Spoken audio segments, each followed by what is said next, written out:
Alright, in this video we're going to be doing the pair valve delete. We're going to be doing it without removing the gas tank. You can remove the gas tank if you want to, but we're just going to do it without doing it. I found you can do it, and it's pretty easy to do without removing. That way you don't got to remove the tank and deal with the fuel and all that stuff. Anyway, so the pair valve, basically it injects air into the exhaust, and it's where the source of a lot of that popping noise on deceleration. So I'm going to be doing a before and after video, basically showing what it sounded like before on a properly tuned carb. I have my my mixture screw all tuned properly here, and I got to get a pretty decent amount of popping on deceleration. So we're going to see how much it reduces that. I don't think it's going to go away all the way. It's just kind of a characteristic of the DR as well, but I think it's going to reduce it a good amount. We're going to be using the Smart Moto kit, which pretty much just comes with a little block-off plate, and that's the main piece we need, the block-off plate as well as the gasket. All right, let's get to it. So we're going to start here on the right side of the bike. Like I said, we're going to do it without removing the gas tank. You can remove the gas tank if you want to, make it a little bit easier for you to do this stuff, but I find it better to do it without removing the gas tank. So we'll start over here on the right side, and we'll start releasing some of these hoses that go back under the gas tank. All right, so I'm going to try to release this wire tie. I'm going to get my other hand in there.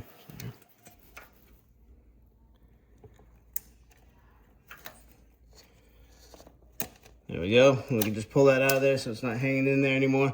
And it's these two hoses here that we want to start taking out of here. So one of them's hooked up to the carburetor, so we'll disconnect that on the other side. And this other one we're just going to pull through here. So let me pull that one through.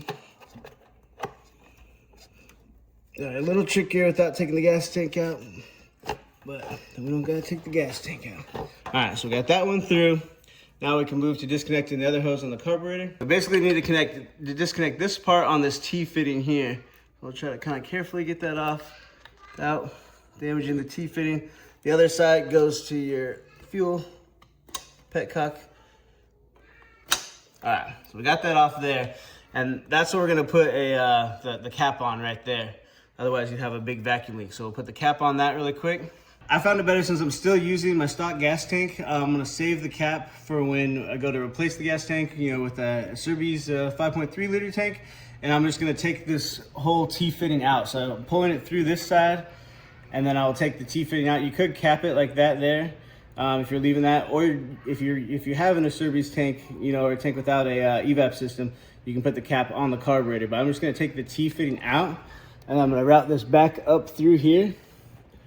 A little vacuum line, and then I'll connect it on the other side. All right, then I'm gonna hook this line up, is where we took the T-fitting off right there, right back to this on top of the carburetor. Right, sorry, I'm just trying to get it on camera. Right there. So, to get my hand in there, it's gonna get in the way a little bit, but I'll show you when we got it hooked back up. All right, so now you can see it hooked back up right there, so that'll keep our vacuum going to our fuel tank petcock, so that can turn on there. And then when we go to get a different fuel tank, we can use that cap that we have later to put on that spot. But for now, we're just doing the pair valve delete. All right, so now we have the control vacuum line disconnected. We can just pull that straight through like that. We have our where the air hose comes in to the exhaust. And then I'll just pull this off as well while we're on this side. These things can be pinched. The clamp could be pinched like that. And then let's see if I can get the hose off with a screwdriver.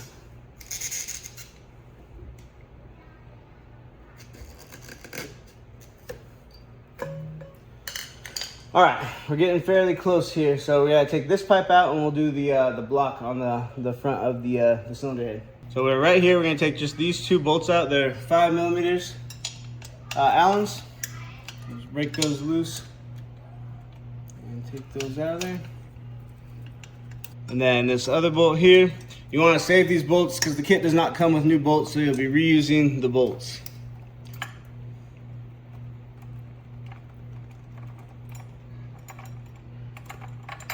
Move that. Then we have the pair valve line is loose and ready to get out of there, so we'll just kind of wiggle it out of here and kind of just guide it back through this way like that. And there's that there.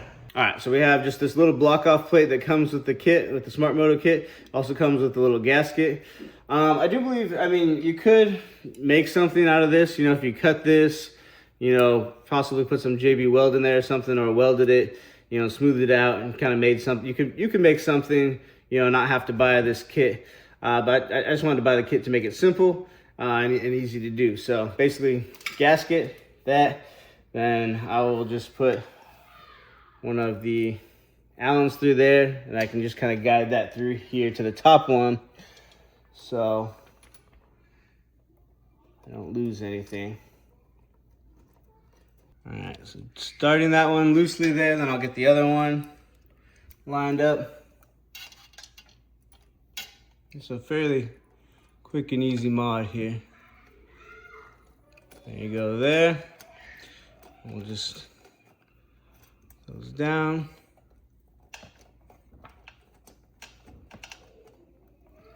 And just tight, but not too tight, like everything. That should be good. Now we gotta remove just the extra pair valve stuff on the other side. All right, now we can just remove these two bolts on the outside here.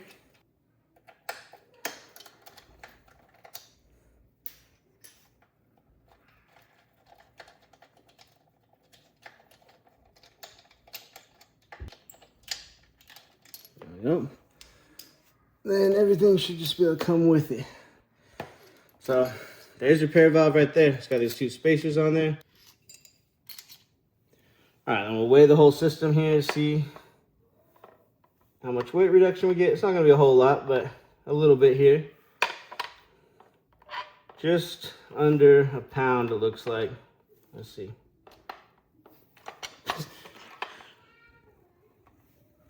Just under a pound, 0.95 of a pound. So almost a pound of weight. Not too much, but then you get that big bulky thing off the side there as well. Then we should have a reduce in that popping noise. So I'll do that comparison now. We can go through that. I got the before footage and then after. So we'll do the after here in a minute here. All right, so we're going to be doing the before and after comparison on the popping here. So this is before now. So before we put the pair valve delete in, so we have a properly tuned carburetor idle mixture screw tuned properly, and this will be what it is before, and then we'll compare it to what it is after. It is there.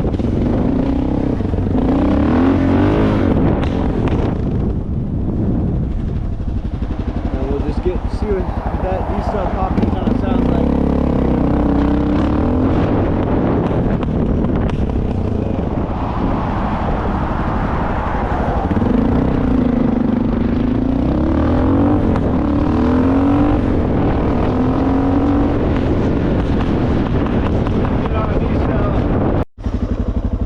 So we're going to be comparing the after now. We have the pair valve installed. We're going to check the reduction in popping noise, kind of just see how the bike rides as well. Like I said, it's not going to go away entirely, but it should reduce it a little bit. You know, I mean, it's somewhat of a characteristic of the DR. You know, with the carb, the BST40 carb, and a few other things that kind of contribute to that popping noise. But we'll just kind of see, and then we got the the extra weight off of there. And you know, just all that extra junk on the bike that we just don't need. I'll do a quick little acceleration, and it is better there. And you see a pretty good backfire between shifts.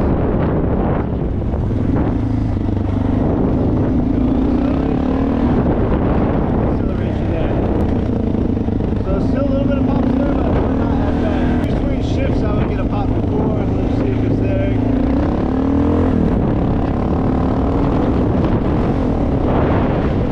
A little bit, but not too much. So overall, I'm happy with it. Just to get a couple extra things off the bike that it doesn't need. I know this mod was requested by a few people.